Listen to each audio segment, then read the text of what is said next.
Bula. Go minuni mereka-raki yang doktor letak na borong ng Bula FM namun dua nasab. Nimbula ayaw meli na wati tiu may mataniway ang doktor letak na borong ng Bula FM. Doktor kami ono series ng Bula FM namun dua nasab isu.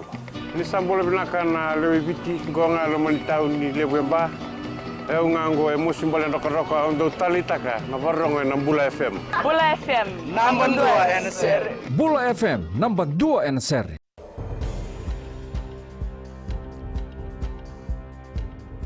Nisampul binaka. Si kuengko na Vakaleleka ni nonde tukutu kwenang bungi endai.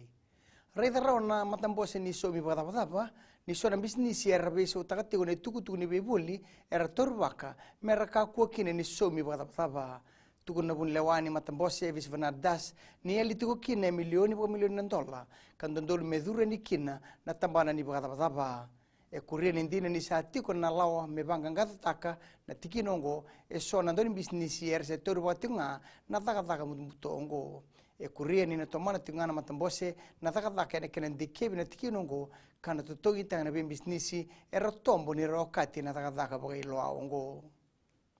ni uti lima be mama na embaki e raute ni tolu saulu ka ruo na marama e rapa matei mai veira na non reitau e kaini bwesdesi na edake en Fiji Women's Rights Movement on nalini sing en ambakiongo ni sa tumuta kene wiliwili ka sa tiko sa redake ni walu na marama ersa bagalia na non rambula pambote ni songo ni sa tumuti na non rapipa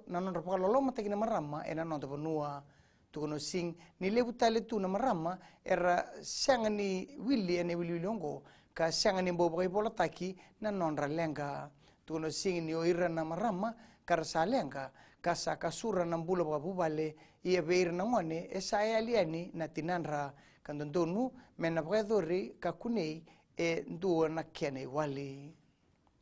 e namaki mena tumunei sauni i passport e namoni amba kiongo e ongori e nangai madalanga mai e nangauna e sana beitano tikikina e na loma ni palimendi e warita ko nemani bunuanga na direkta ni tambani durbanua ni sama i lobital na beka e bodi e na tambana ni e-passport ka semberti ko ni bandita kina keni saula baki e ka bunuanga ni raute ni limo na undolo na e-passport e sa dingo na tambani durbanua ka raute ni diwa na undolo ne wiliwili ni leno bunua e rasa bale fomoti e sa daga bako ko sa rti ko na tambani ni durbanua me sa tegi bobiso liaki na e-passports en iteki buni madongo kasi warre kitalti ko na kenre kuri en rauni banga taki tu ngana tikin dua makau ia ke baka ni ngreba muni tau kenen dua na ken baka i passport en rawo muni bale fo mukina tambana ni durbanua kina gitu esa botok ngango etinikan tu singa ena bukuni non raw na bengen raw na team ni Fiji Airways Flying Fijians kina team ni Wallabies ena non raw mateni gitu tombu ni 2019 Rugby World Cup e bareta ko John Maki nandoni be batabulidi ni timi ni tegibu ni miniti eni mateni be mama endondo numero kata ba ko kokina na dawrbo mai da be kirina Vakaleleka ni no ande tukutuku na kene kuri erana na seman siseni na Radio Fiji 1 Kinambula FM ni bagading vinaka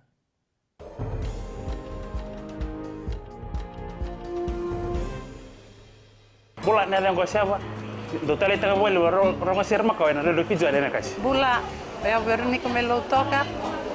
doktor levio na Radio Fiji 1 nando mai biti na zango merre telawa go ngai tabua